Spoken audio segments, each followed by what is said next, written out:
Well, for this video, I've been doing a lot of unboxing and stuff and showing you all the neat toys I've been getting. So how about a good old-fashioned tank update? Haven't done one in a while.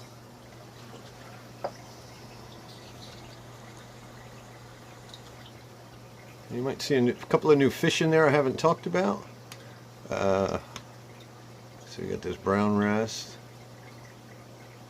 Miss Risa closed down her 75-gallon tank and asked me to take some of her fish, and she gave me some beautiful fish. A big yellow tang, a little green chromis who keeps swimming by. He's a little lost. I think he needs company. Somewhere in there is a harlequin shrimp. We'll try and find him later on. She gave me two clownfish. They're living in the 55-gallon refugium as of now because these guys probably don't want to share their anemone. And down in the sump, a lot of people are always asking about Mr. Pipe Shrimp. I think I can see him there. Let's see if we can entice him to come out and get a little bite. See if the flow falls down there. There he is. I'm really happy with this tank. STN issues have stopped. This green slimer is really taking off. So is the acro behind it. You know, pallies. Look at the encrustment on this frag here.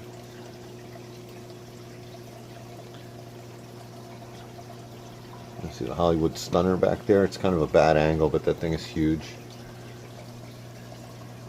There's another one on the overflow. Two pieces of Monty Porter cap there as well. Let's come around the front. Okay, as we get around the front, you'll see the I guess you'd call it an issue that I'm having, where corals are starting to grow into each other. These birds' nests are having a little battle right here. They're also starting to crowd the green slimer. And as we move over this way, the other bird's nest is getting inside of this acro, which is doing really well. Not that guy, but this guy here. Oh, sorry, tripod got loose.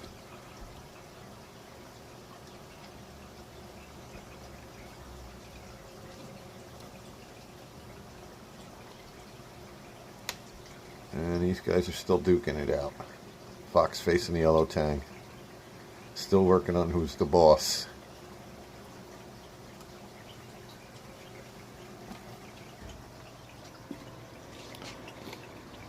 Up here, the meteor shower is about to meet the rainbow Monty.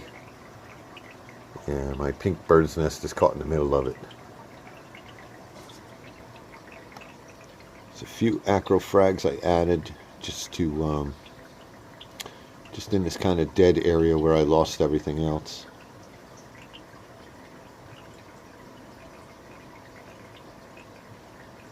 Forest Fire Digi is there. Setosa's doing real well. Julian's Golden Gorgonian's doing real well. While this guy is getting,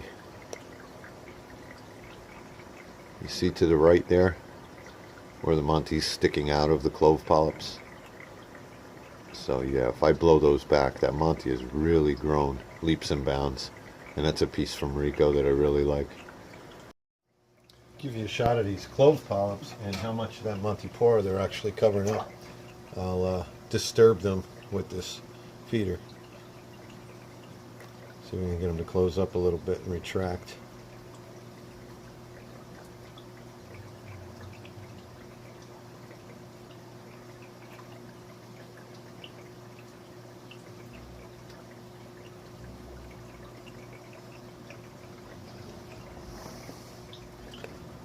So as you can see, there's a lot more coral back there. So I guess I should try and move the Monty.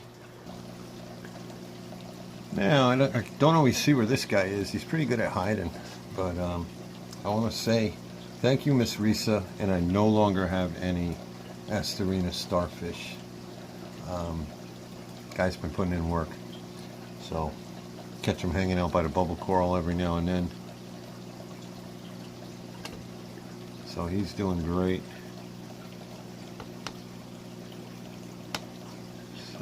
This is the yellow Watchman goby that spent, oh, I don't know, 6 weeks. I think it was about 6 weeks he spent in the back of my all-in-one. He's never really turned yellow again. He came out white as a ghost. In the Ophelia garden. Since early, the lights are just coming on, so you can kind of see how many heads are on this one green and purple hammer. You know, and he started out as a one-headed frag, just like the rest of them. That strain of green star polyp is probably one of the nicest I've ever seen, with the length and the color. And it's also doing well.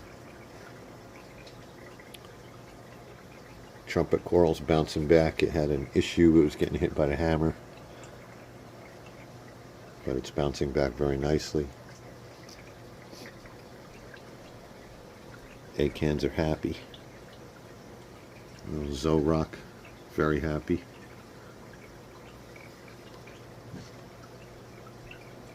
Look at this bubble tip. There's some poor palithoas trying to grow on the same rock with it, and they just hammer each other all day long. So there's one mouth, and there's another mouth on the other side, and it's about to split again. In the back I have a colt and a leather coral. Let's see if I can come around the side and show you that. Yeah, I have this colt here and a leather over there. And I would like to, as soon as I get the 55 stabilized, I'm going to move those guys over there, and I may frag it up a little bit. And this is the macroalgae tank. It's a 55 gallon deep sand bed. Right now it's not hooked up to the main display. I wanted to show these tubes that come out of the elephant's ear sponge. Never had an elephant ear sponge before, but I thought it was neat that they have these tubes extending.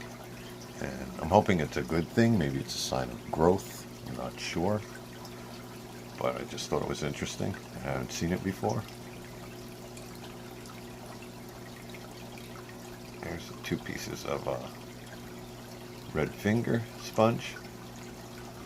Seem to be doing all right, even though there's horrible, horrible kinds of snotty things going on in here. Like if you look at this codium, you can see all this nastiness on it. But we're working on it. I can blow it off. It seems to come right back. The ball sponge is in the back here, just sitting. Need to blow him off as well.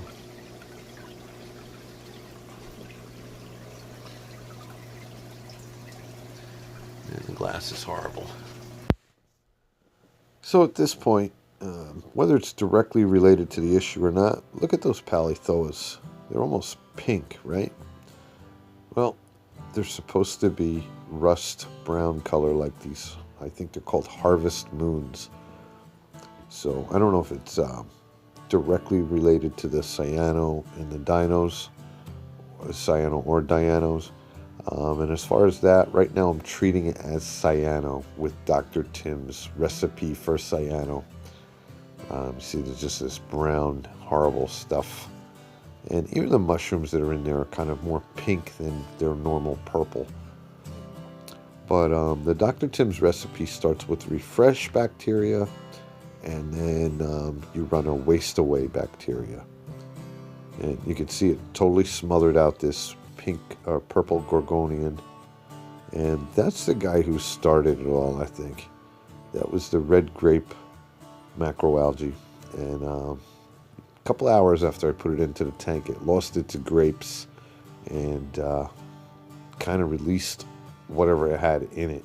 And these being wild caught, who knows what that was. But I was told that they are a warm warm water macroalgae, and the cool weather may have killed it in shipping. So you live, you learn, and they're just plants, and we'll figure it out.